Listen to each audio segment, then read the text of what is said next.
की वैल्यू -2 दी हुई है और डी की वैल्यू हमारे पास 0 दी हुई है। हमसे फिर से प्रथम 4 पद पूछे बताने के लिए, लिखने के लिए कहा जा रहा है। तो हमारे पास जो प्रथम समांतर श्रेणी का जो प्रथम पद होता है ए होता है, द्वितीय पद होता है a+d होता है, तृतीय पद a+2d होता है, चतुर्थ पद a+3d होता है। फिर यहीं पर हम जो वैल्यू मान दिए गए हैं उन्हीं को हम रख लेते हैं। तो ए जो प्रथम पद हमारा निकल के आएगा, प्रथम पद की वैल्यू हमारे पास -2 दी है, तो हम लोग ए का मान -2 रखेंगे।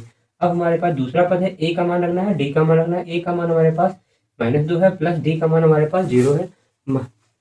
माइनस प्लस मतलब 0 में -2 में जब हम 0 जोड़ेंगे तो ये हमारा -2 दूसरा पद भी निकल के आ जाएगा। तीसरे पद में हमको ए का मान रखना है, ए का मान हमारे पास 2 दिया हुआ है और डी का मान जो हमारे पास 0 दिया है, तो हम +2 गुणे 0 0 किसी भी संख्या से जब हम लोग माइनस गुणा करते हैं तो उसको भी 0 बना देता है। तो जब -2 में 0 जोड़ेंगे तो तब पर भी हमारा कितना आएगा, -2 का आएगा, आंसर आएगा। तीसरा पद भी हमारा -2 आएगा। चौथे पद के लिए हमारे पास ए की वैल्यू, चौथा पद हमारा जो होता है a+3d होता है। ए के स्थान पर हम लोग ए की वैल्यू रखेंगे और प्लस लगा हुआ है, फिर प्लस लगाएंगे।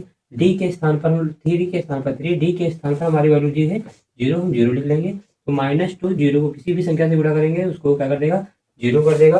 तो हमारे पास फिर -2 में 0 तो -2 निकल के आ जाएगा। तो इस तरह से भी हमारे 4 पद निकल के आ जाते हैं। तो पहला पद जो हमारा है -2, दूसरा पद हमारा भी क्या है -2, तीसरा पद भी जो हमने निकाला -2 का निकला और चौथा भी पद हमारा -2 निकला। तो इस तरह से देखते हैं अतः एपी के प्रथम 4 पद जो निकल के आएंगे, पहला भी -2 आएगा, दूसरा भी -2 आएगा, तीसरा भी -2 आएगा और चौथा भी -2 आएगा।